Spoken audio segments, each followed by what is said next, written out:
আসসালামু আলাইকুম guys, lucky cooking blog চ্যানেলে সবাইকে স্বাগতম। আজকে আপনাদের জন্য নতুন আরও একটি রেসিপি নিয়ে আসলাম। এটা হচ্ছে কুমড়ো ফুলের বড়া। এই কুমড়ো ফুল দিয়ে ভ্যারাইটিস আইটেমের রেসিপি করা যায়। অনেকে অনেকভাবে খেয়ে থাকেন, তবে আমার মতো এরকম একবার হলেও বানিয়ে খেয়ে দেখবেন। সত্যি এটা ভীষণ টেস্টি হয়েছিল। না খাইলে আমি মনে করব মিস করবেন। অবশ্যই একবার হলেও বানিয়ে খাবেন। তো চলুন আজকে দেখা যাক এই রেসিপিতে কী কী লাগছে।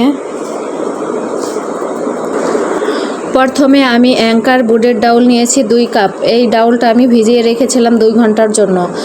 আর নিয়েছি হচ্ছে আতপ চাউল 1 কাপ। অবশ্যই আতপ চাউলটা নেবেন, আতপ চাউলটা দিলে বড়াটা মুচমুচে হয়। এবার আমি ডালটাকে ব্লেন্ড করে নিব। আপনাদের কাছে ব্লেন্ডার জার না থাকলে অবশ্যই শিলপাটায় বেটে নেবেন। তো এই তো আমার ব্লেন্ডার করা হয়ে গিয়েছে। এবার আমি এই ফুলগুলোকে ভালো করে বেছে নিব।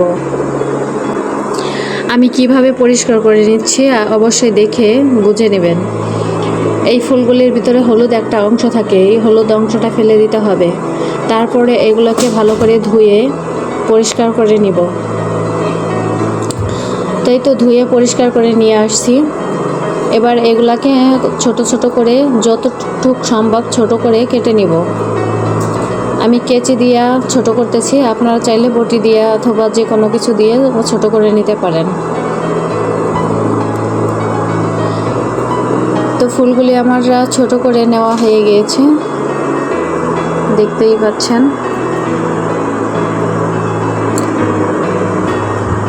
এবার ফুলের ভিতরে সেই ব্লেন্ডার করা ডাউলগুলি দিয়ে দিলাম। এবার দিয়ে দিচ্ছি পেঁয়াজ কুচি 1 কাপ, মরিচ 4-5টি এবং আদা বাটা 1/2 টেবিল চামচ, রসুন বাটা 1/2 টেবিল চামচ, মরিচের গুঁড়া 1 চা চামচ, আর হলুদ গুঁড়া হচ্ছে 1 চা চামচ, লবণ স্বাদ মতো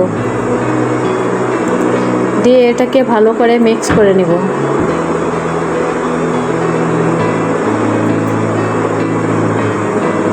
এবার আমি আটা দিয়ে দিচ্ছি হচ্ছে 1.5 কাপ পরিমাণ।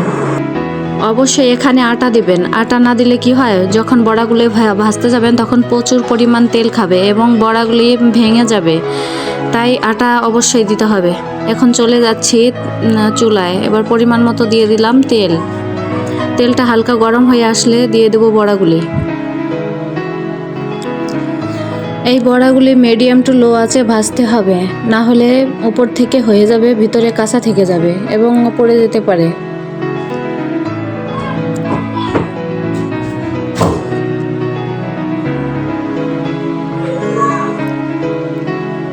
কিছুক্ষণ জাল হয়ে গেলে এটাকে ভালোভাবে উল্টে পাল্টিয়ে ভেজে নিতে হবে।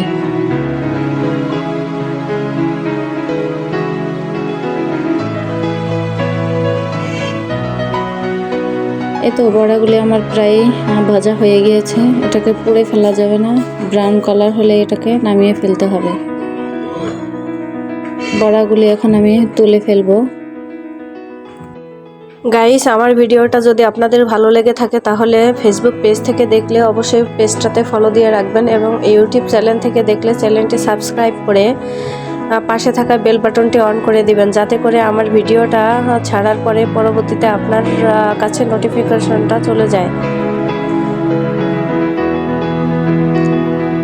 এই তো আমার বড়াগুলি ভাজা হয়ে গিয়েছে। দেখেন কত সুন্দর হয়েছে, একদম মচমচা হয়েছে, খেতে দারুণ মজার হয়েছে। গালে দিলেই যেন মনে হয় অমৃত গালে দিয়েছি। তো আমার অনেকগুলো বড়া হয়েছে। সবাই ভালো থাকবেন, সুস্থ থাকবেন, দেন আমাদের জন্য দোয়া করবেন। আল্লাহ হাফেজ, আসসালামু আলাইকুম।